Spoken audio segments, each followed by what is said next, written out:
মামলাটি করেছেন 26,000 শিক্ষক যাদের চাকরি চলে গেছে তাদের মধ্যে থেকে 92 জন।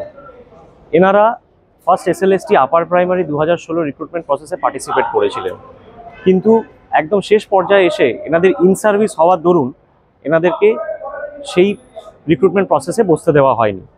কিন্তু পরবর্তীকালে দেখা গেছে এরমই ইন সার্ভিস ক্যান্ডিডেট তারা কিন্তু অলরেডি রেকমেন্ডেশন পেয়েছেন, অ্যাপয়েন্টমেন্ট পেয়েছেন এবং চাকরি করছেন। এখন এই পরিস্থিতিতে যারা আজকে চাকরি হারিয়েছেন এই 92 জন, তারা আজকে দাবি তুলেছেন যে যখন আপার প্রাইমারি রিক্রুটমেন্ট প্রসেস চলছে তখন এবং যেখানে সেখানে ভ্যাকেন্সি রয়েছে তাহলে তাদেরকে কেন সুযোগ দেওয়া হবে না। তার মূল কারণ হচ্ছে এনারা যখন অ্যাপ্লিকেশন করেছিলেন তখন এনারা কিন্তু ইন সার্ভিস ছিলেন না। পরবর্তীকালে উইথ প্যাসেজ অফ টাইম এনারা ইন সার্ভিস হন, কিন্তু at the time of application এনারা ইন সার্ভিস ছিলেন না, সুতরাং এদেরকে অন্যায়ভাবে বঞ্চিত করা হয়েছিল।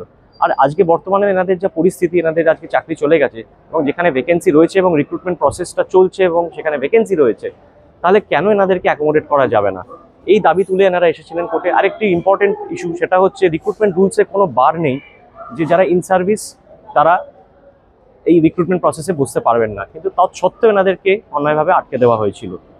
বর্তমানে এই মামলা চলাকালীন অনারেবল কোর্ট ডিরেকশন দিয়েছেন এসএসসিকে যে রিপোর্ট ফাইল করে জানাতে যে তাদের কি মতামত, তারা এই ধরনের ক্যান্ডিডেট সম্পর্কে কি ভাবছেন।